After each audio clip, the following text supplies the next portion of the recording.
We have learned how to extract the field using regex, and now we will learn how to search using regular expression using the command regex. This is our base search. Consider we have run last 30 days search for source type is equal to access, and I want only the search wherever I match some specific item. Let's say action is equal to add to cart. I can just click on this, but in order to understand regex, I'll write a query where you match just add to cart, or you can mention slash word, that is from our previous encounter with regex we know slash w means any word character, that is, let's say we need to match add, so we'll start with a followed by, it should match another two word character for add cart. It will be minimum 1 maximum of 2, similar to the IP address that we used previously.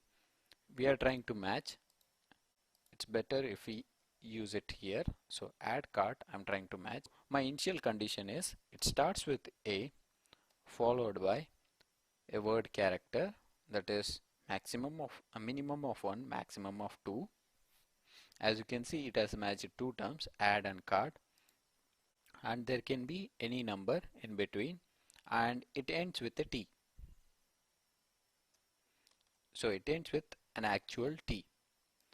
So since it is actual character, we can't escape because slash T represents a tab character. So we'll keep it as it is. Here I'll get sorry, here I'll be getting all the strings that matches my regex, that is add to cart. So this is one of the methods where if you want to filter all the logs that contain IP address or all the logs that contain some specific string which you know partially and which you know the syntax how it occurs, you can write a regex to just search for the logs. Instead of source type index is equal to main and stuff, you can directly write your regex pattern to match your search criteria. As you can see, there is a add to cart which has been matched successfully, and also purchase. The purchase, if you see, the referrer is add to cart. So here it is matching so that our regex is working fine.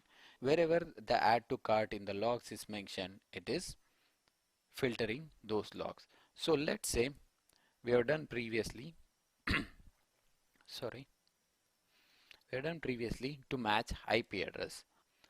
We'll say our regex command to display us only IP address or the results which contain IP address.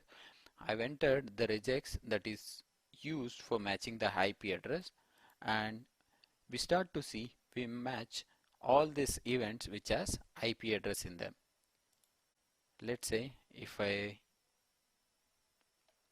try to add another byte for an IP, which doesn't make any sense, just to prove that we will not get any results because there is no 5-byte IP address. As you can see, we will not get any results because our regex is trying to match something that is not there. Let us go back and we'll see how our regex is filtering all these IP addresses based on without any criteria of specifying the IP address. Let's say if I want to search for all the IP addresses that are beginning with this string, so I can mention these information, the three information which I know it is expected, and the last as an regular expression. Let us see those results. Let's say if I want to search for complete subnet of information, as you can see, the only IP addresses that are extracted are from these two subnets. This is how you can use your regex to narrow down your searches in your day-to-day operations.